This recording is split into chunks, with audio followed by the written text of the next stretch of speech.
Hello students, today we are going to start with another chapter of Commerce IT subject. That is chapter number 3, Computerized Accounting with GST. Basically in this chapter we are going to learn about that how we can maintain accounts using a computer software. So let us see the introduction first. A computerized accounting system is an accounting information system that processes financial transactions and events as per generally accepted standards, that is, generally accepted principles, to produce reports as per the user requirements. So what basically a computerized accounting system does? Computerized accounting system एक ऐसा information system है जो हमारी financial transactions, जो हमारी accounting transactions हैं और उनके जो बेसिक रूल्स हैं, जैसे हम लोगों ने अकाउंटेंसी में we have learned about that how we have to record any particular transaction. तो उस ट्रांजैक्शन को रिकॉर्ड करने के लिए कुछ जनरली एक्सेप्टेड अकाउंटिंग प्रिंसिपल्स हैं, उनको फॉलो करके हम हमारी फाइनेंशियल ट्रांजैक्शंस को हमारे computerized accounting software, that is computerized accounting system में इनपुट कर सकते हैं और उसके बेसिस पे we can as per the user requirements हम उसके ऊपर रिपोर्ट्स जनरेट कर सकते हैं। जैसे कि मैंने आपको बताया कि आजकल छोटे से छोटा बिजनेस हो या कोई लार्ज ऑर्गेनाइजेशन हो, हर कोई कंप्यूटराइज्ड अकाउंटिंग सॉफ्टवेयर के हेल्प से ही अपनी बुक्स ऑफ अकाउंट्स मेंटेन करता है, because it is very convenient and everything is so transparent कि हमें हर एक इन्फॉर्मेशन प्रॉपरली मिलती है। We can get all the reports very accurately. In computerized accounting, complete bookkeeping is done which enables the user to record all types of transactions. Now, computerized accountancy जो है, जो हम manual accountancy करते हैं, उसके सारे principles को तो follow करता ही है, but जो manual accountancy में जो records हम maintain करते थे, every aspect of that is covered in computerized accountancy. So it maintains all your bookkeeping, it maintains all your records. हर टाइप की ट्रांजैक्शन हम इसमें रिकॉर्ड कर सकते हैं, like receipts, payments, incomes, expenses. These are the basic entries for every business. Likewise, sales and purchase, debit notes and credit note, which are used for the returns, that is purchase return and sales return. Then adjustment entries, like for example depreciation, loss by fire, loss by theft, memorandum journal entries और reversing journal entries. हर type की journal entries हम जैसे manual accountancy में कर सकते थे, वैसे ही हर type का अकाउंट मेंटेनेंस, हर टाइप का रिकॉर्ड मेंटेनेंस हम कंप्यूटराइज्ड अकाउंटिंग सॉफ्टवेयर के हेल्प से कर सकते हैं. यही रीजन है कि आजकल कोई भी मैनुअल अकाउंट्स में बिलीव नहीं करता, मैनुअल अकाउंट्स में जाने के लिए प्रेफर नहीं करता, बिकॉज एक तो आपको सारी चीजें कंप्यूटराइज्ड अकाउंटेंसी में सारे प्रिंसिपल्स के साथ साथ सारे ऑप्शंस अवेलेबल हैं जिसमें आप हर टाइप की ट्रांजैक्शन रिकॉर्ड कर सकते हो, और साथ साथ it is very easy to handle. अगर हम मैनुअल अकाउंटेंसी की बात करें तो we need to maintain large books. हम लोगों को बहुत सारे बुक्स, बहुत सारे अलग अलग जर्नल्स, अलग अलग लेजर बुक्स बनाने पड़ते हैं. फिर उसके बाद हम लोगों को रिपोर्ट्स बनानी है, तो we have to do every work manually. लेकिन when we talk about computerised accounting, you just have to enter a transaction को आपने प्रॉपर मेथड से इनपुट कर दिया and rest everything computerised accounting software is going to do for you. जो report चाहिए, जैसे report चाहिए, जो कस्टमाइजेशन चाहिए, आप उसमें कर सकते हैं. इसके लिए कंप्यूटराइज्ड अकाउंटेंसी आज बहुत ज्यादा ट्रेंड में है. नाउ, कंप्यूटराइज्ड अकाउंटेंसी सीखने से पहले we need to learn about basics of book keeping and accountancy. So आज के लेक्चर में हम लोग बेसिकली यही सब सीखने वाले हैं कि बुक कीपिंग एंड अकाउंटेंसी क्या होता है, then book keeping and accountancy को कंप्यूटराइज्ड मेथड से करने में हम लोगों को क्या फायदा मिलता है. Basics of book keeping and accountancy. अब ये तो हर कॉमर्स के स्टूडेंट को पता होता है that what is bookkeeping. Bookkeeping is a part of accounting. It is a science and art of correctly recording the business transaction in the books of accounts. Bookkeeping means keeping the books of accounts. Like हर एक transaction business की किस तरह से business की books of account में record करनी है, उसको बोला जाता है book keeping, and it is a part of accountancy. See, there are two terms, book keeping and accountancy. Accountancy contains everything which comes in accounts. तो अकाउंट्स में सबसे बेसिक रिक्वायरमेंट होती है कि हमें बुक्स बनाने हैं. अगर मैं बुक्स बनाऊंगी तो रिपोर्ट्स जनरेट कर पाऊंगी. So book keeping is a part of accountancy. Now what is account? Account basically means खाता. बिजनेस में हर चीज का अकाउंट होता है, बिकॉज हम अकाउंट के बेसिस पे ही सारे ट्रांजैक्शंस को रिकॉर्ड करते हैं. For example, I bought something from Mister A, तो मुझे मिस्टर ए का अकाउंट बनाना पड़ेगा, because I need to show कि मैंने मिस्टर ए को पैसे दिए, राइट? तो मिस्टर ए को मैंने क्यों पैसे दिए, that also I need to record. So हर चीज का अकाउंट बनाना पड़ता है, इसीलिए बोला जाता है account is the language of business. Account term से हम लोगों को पता चलता है कि हमें किसको कितने पैसे देने हैं, हमें किससे कितने पैसे लेने हैं. This is called as accountability. When we say a word accountability, accountability means किसी चीज का हिसाब रखना. तो हिसाब रखने के लिए बिजनेस में हर चीज का अकाउंट बनाया जाता है. The term account refers to the record of money paid और ओड. मुझे किसको पैसे देने हैं, किससे कितने पैसे लेने हैं, उसका रिकॉर्ड रखने के लिए I need to make an account. जैसे हमारे बैंक में हमने बैंक में कितने पैसे डाले, कितने पैसे निकाले, बैंक की हमारी बैंकिंग ट्रांजैक्शंस को रिकॉर्ड करने के लिए we have a special bank account.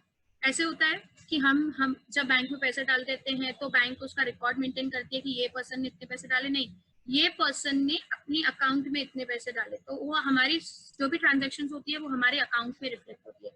तो वैसे ही बिजनेस की कोई भी ट्रांजैक्शन उस पर्टिकुलर रिस्पेक्टिव अकाउंट में जनरेट होती है. Account is a summarized record of business transactions relating to a person, property, expense, loss, income or gain.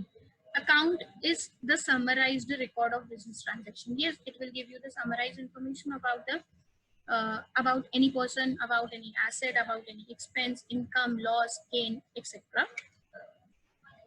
ये आप लोगों ने पढ़ा होगा classification of accounts. 11th standard में बेसिक सिखाया जाता है ये क्लासिफिकेशन ऑफ अकाउंट्स. अकाउंट्स जो होते हैं वो दो टाइप के होते हैं, एक होता है पर्सनल अकाउंट और दूसरा होता है impersonal account.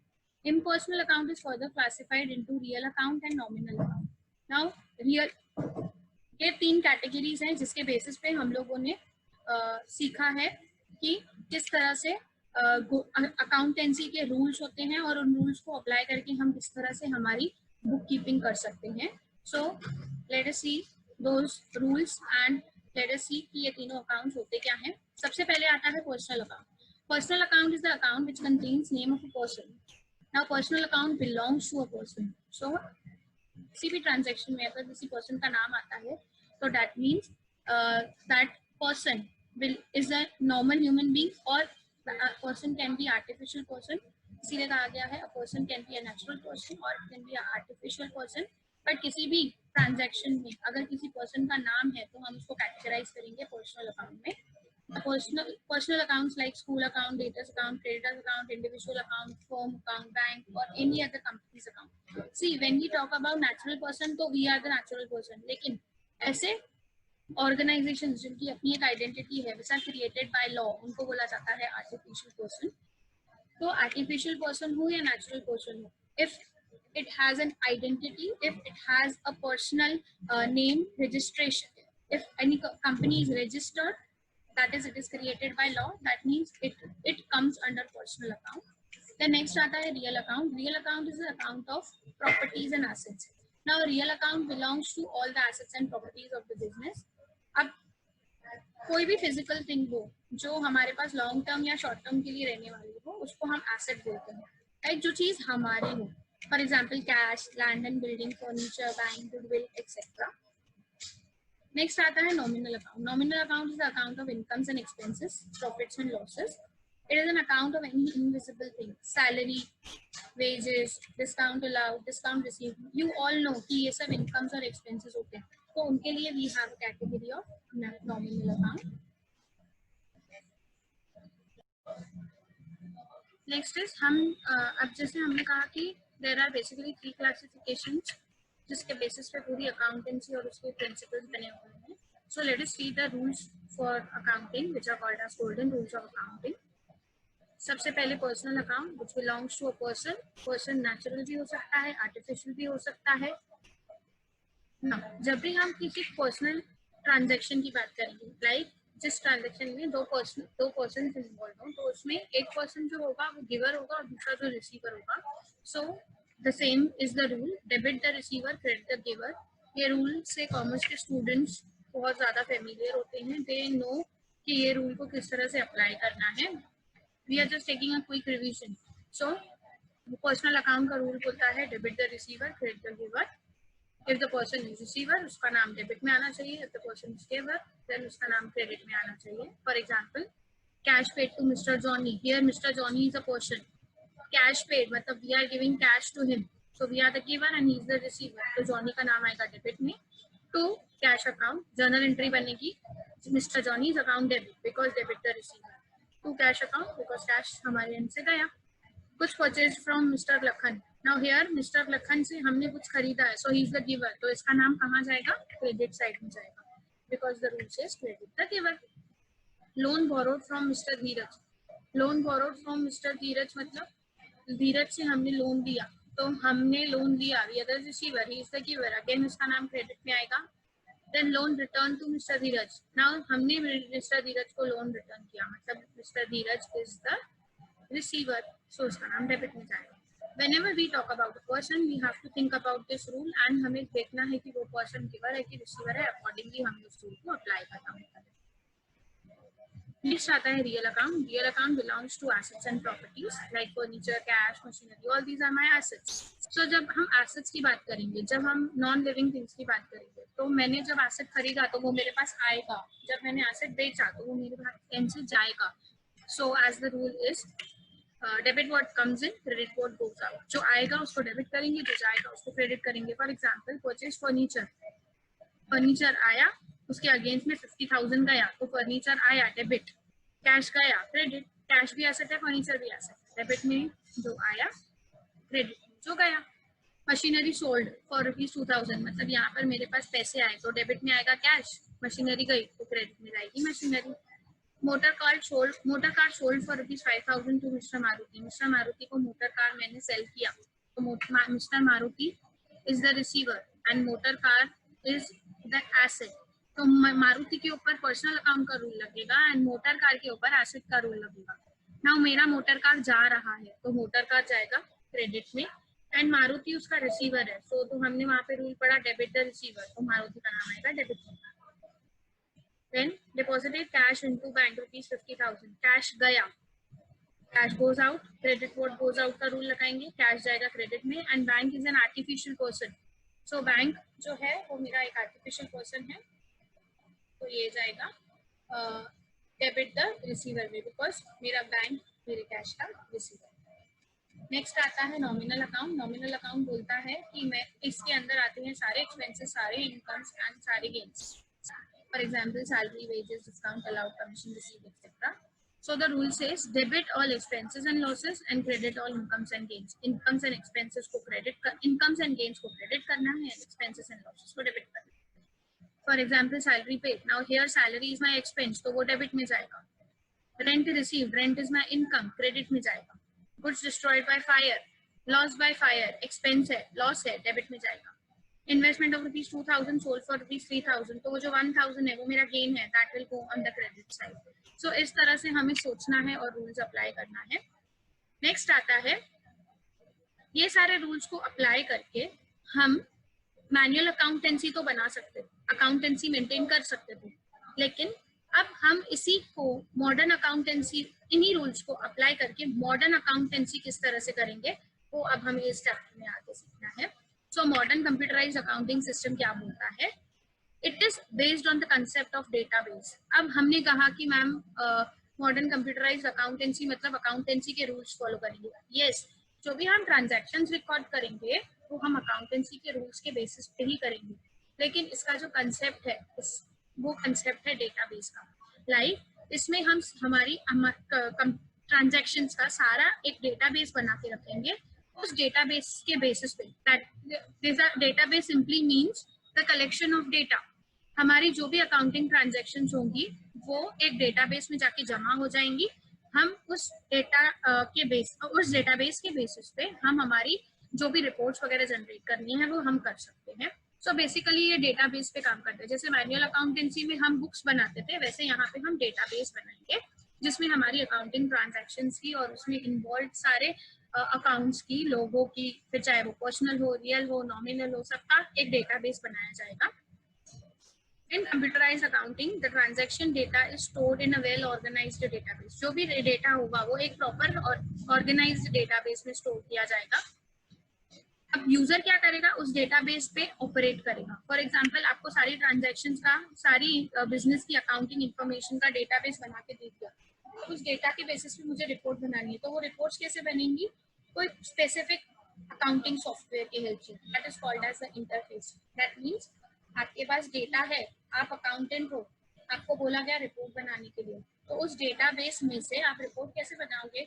Using any particular software, for example tally है, देन GNU खाता है, ऐसे बहुत सारे सॉफ्टवेयर हैं जिनके हेल्प से हम उस डेटाबेस में से हमारी रिक्वायर्ड डेटा को निकाल सकते हैं, दैट इज रिपोर्ट्स को प्रिंट कर सकते हैं।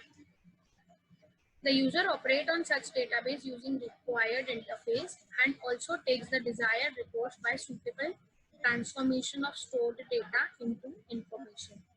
यूजर क्या करेगा? उस डेटाबेस के ऊपर काम करेगा using an interface, that is nothing but using any software, जैसे मैंने आपको कहा Tally, and also take the desired reports by suitable transformation of stored data into the information.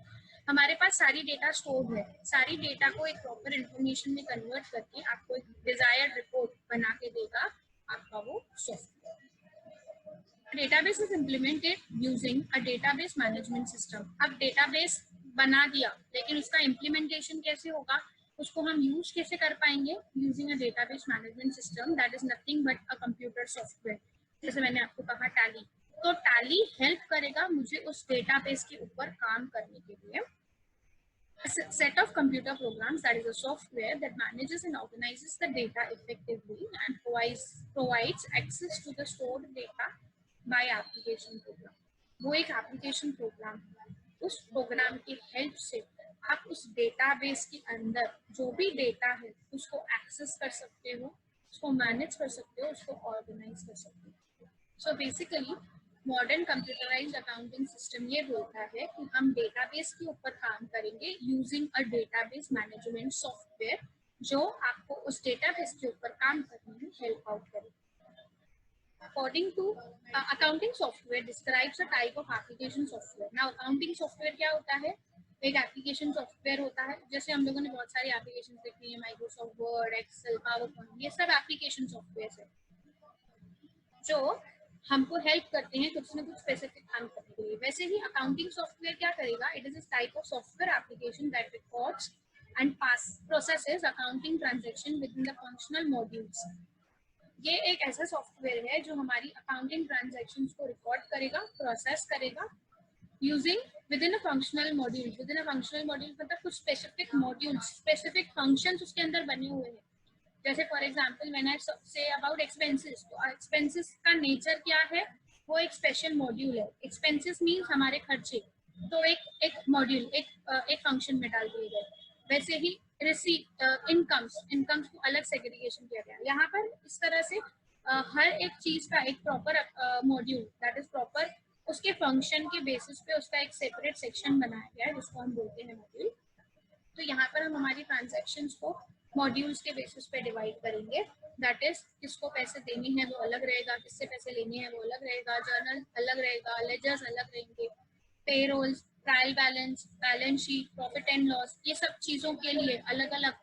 See basically वो सॉफ्टवेयर में क्या है, वो सॉफ्टवेयर आपको दे रहा है, बना बनाया सॉफ्टवेयर है, बना बनाया सॉफ्टवेयर है, दैट मीन्स उसके अंदर बनाए बनाए फंक्शंस रेडी है। जैसे कैलकुलेटर में प्लस फंक्शन को जैसे हम प्रेस करते हैं तो ऑटोमेटिकली प्लस होता है, माइनस पे क्लिक करते तो माइनस होता है, दैट इज नथिंग बट उसका फंक्शनल फंक्शन। वैसे ही यहाँ पे किसको कितने पैसे देने हैं, पेएबल्स में अपने आप रिकॉर्ड हो जाएगा। व्हेन वी से पेएबल तो आपको ये पैसे देने हैं, व्हेन यू से रिसीवेबल तो आपको ये पैसे लेने हैं। तो ये स्पेसिफिक मॉड्यूल्स उसमें बने हुए होते हैं जिसके वजह से हमारी डेटा एंट्री और भी इजी हो जाती है। It functions as an accounting information system. ये एक अकाउंटिंग इंफॉर्मेशन सिस्टम की तरह काम करता है। इंफॉर्मेशन सिस्टम मतलब it will give you information about the organization. वैसे ही अकाउंटिंग इंफॉर्मेशन सिस्टम मतलब it will give you the information about all the accounts of the organization. Next is different computerized accounting packages. Now in this we are going to learn about different packages available जो जिसके help से हम computerised accountancy कर सकते हैं, and these softwares are almost free of cost, so they are open source and free softwares. सबसे पहले आता है Tally with GST package. Now this is not free, ये एक कमर्शियल सॉफ्टवेयर है। अगर हमें इसके सारे फीचर्स को यूज करना है तो we need to buy the licensed copy और we need to buy the software. So लेकिन इसमें एक प्रोविजन रहता है for the students point of view that you can learn Tally with the feature Tally in educational mode. तो Tally जो है वो आपको एजुकेशनल मोड में फ्री ऑफ कॉस्ट काम करने देता है with limited features. Tally is one of the most widely used financial accounting software. Various types of trade and industries use it. ना एक ऐसा फेमस पॉपुलर सॉफ्टवेयर है जो छोटे से छोटी या बड़े से बड़ी इंडस्ट्री यूज करती है। It is a comprehensive business accounting and inventory management software. Now accounts भी और accounts के साथ साथ इसमें हम inventory भी manage कर सकते हैं। That provides various facilities like multilingual operations, online functions, legal supported reports, etc.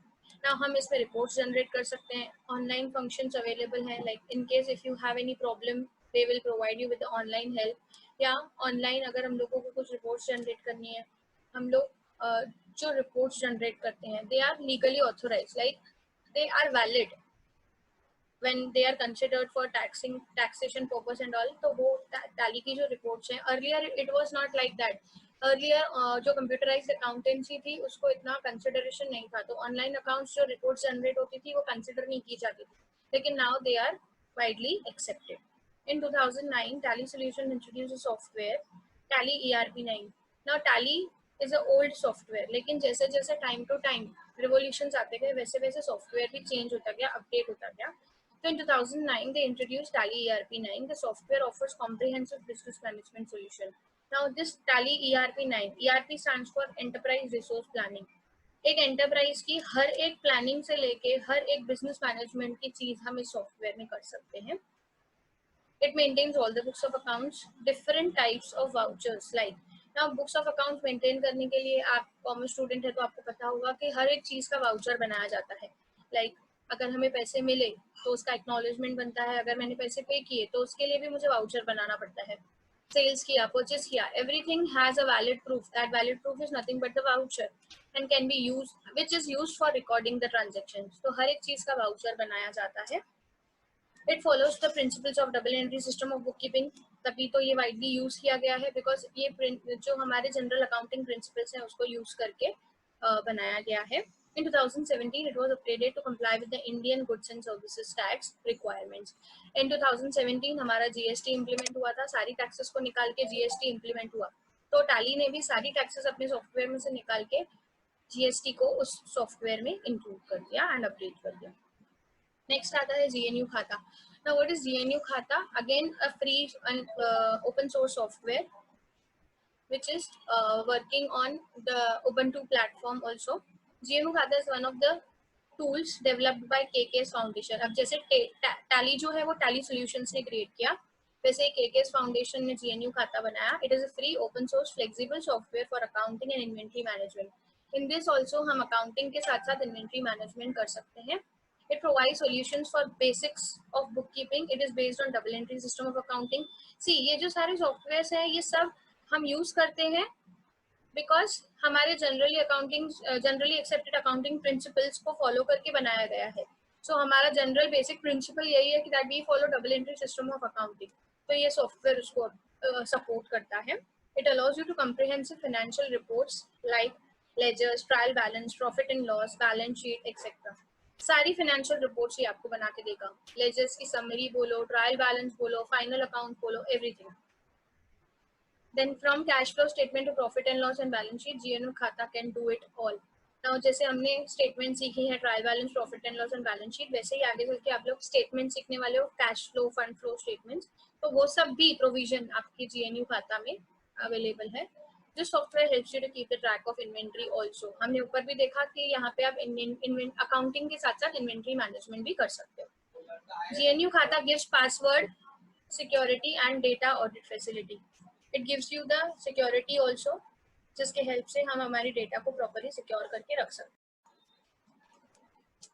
It can be easily transformed into Indian languages. ये इंडियन लैंग्वेजेस में भी, जैसे टैली सपोर्ट्स मल्टीलिंगुअल, वैसे ही GNU खाता में मल्टीपल लैंग्वेजेस सपोर्ट होती हैं। It is GST compliant and it also includes GST features also। Next आता है Ledger SMB। This is also a free software। It is a powerful yet simple open source accounting solution। It has been tailored to small and medium sized businesses। छोटे से छोटा और बड़े से बड़े businesses के लिए हम ये यूज नहीं कर सकते. It is suitable for small and medium size businesses. Starting from managing invoices to inventory, you also get the ability to translate up to 45 languages. इसमें 45 लैंग्वेजेस तक आप अपने अकाउंटेंसी को कन्वर्ट कर सकते हो. इसलिए छोटे, बिकॉज छोटे जो बिजनेसमैन होते हैं वो हर कोई अपने लैंग्वेजेस. अब मल्टीनेशनल्स की बात करें तो वी हैव अकाउंटेंट्स जो हमारी they know the English language very well, तो उनके लिए इजी होता है. लेकिन वहीं पे अगर हमें किसी छोटे बिजनेसमैन जो सिर्फ कुछ लिमिटेड क्वालिफाइड है, तो उसको अगर यूज करना तो वो अपनी भाषा में यूज करेगा. जैसे हम, हमारे पेरेंट्स, आपके पेरेंट्स, हमारे पेरेंट्स, हम इंग्लिश में फोन यूज करते हैं, लेकिन हमारे कुछ पेरेंट्स ऐसे होते हैं जो फोन को हिंदी में यूज करते हैं. तो लैंग्वेज का सपोर्ट आपको इसलिए मिलता है ताकि वो सॉफ्टवेयर जो है वो यूजर फ्रेंडली बन सके. Next is GNU Cash. GNU Cash is a personal small business financial accounting software. Now, it is suitable for your personal accounting or for small business organizations. Freely licensed under GNU GPL. GNU is Ubuntu based and GPL is General Public License. इसके under में ये software freely available है and available for GNU Linux, BSD, Solaris, Mac OS 10 and Microsoft Windows. इन सारे platforms पर ये काम करता है. It is designed to be easy to use yet powerful and flexible. Easy to use, flexible है. हम see when we talk about personal accounting, तो हम हमारे हिसाब से अकाउंटिंग मेंटेन करना प्रेफर करते हैं. तो यहाँ पर आप जो सॉफ्टवेयर है, ये सॉफ्टवेयर इसी तरह से डिजाइन किया गया है जो आपकी पर्सनल नीड्स को सपोर्ट करेगा. GNU Cash allows you to track bank account, stock, income, expenses, etc. As quick and instinctive to use as checkbook register. It is based on professional accounting principles to ensure the balanced book and accurate reports. Now, जैसे कि मैंने पहले भी कहा कि ये सारे software हम तभी यूज करते हैं बिकॉज ये सब सॉफ्टवेयर सपोर्ट करते हैं for the general accounting principles. तो जनरल अकाउंटिंग प्रिंसिपल्स को सपोर्ट करके हमारी जो अकाउंट्स बुक है वो प्रॉपरली बनते हैं एंड रिपोर्ट जो है वो एक्यूरेटली जनरेट होती है. नेक्स्ट आता है accounting. Accounting is interesting online accounting software that is available for free. Again, this is also free software ranging from invoicing to managing deposits and transfer. It has the whole lot of features. इसके अंदर सारे features है. Like आप अपने bills manage कर सकते हो, deposits manage कर सकते हो, transfers, like cash management को properly handle करता है. It is fit for both personal and enterprises needs. ये जो सारे सॉफ्टवेयर्स हैं, ये सारे सॉफ्टवेयर्स में से कोई एक सॉफ्टवेयर यूज करके हमारे पास बोर्ड की तरफ से कुछ असाइनमेंट्स हैं वो हम लोगों को सॉल्व करने हैं.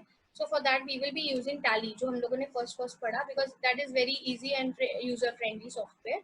तो हम उसके हेल्प से हम वो सारे असाइनमेंट्स को सॉल्व करेंगे. बट बिफोर दैट, कोई भी अकाउंटिंग सॉफ्टवेयर काम किस तरह से करता है.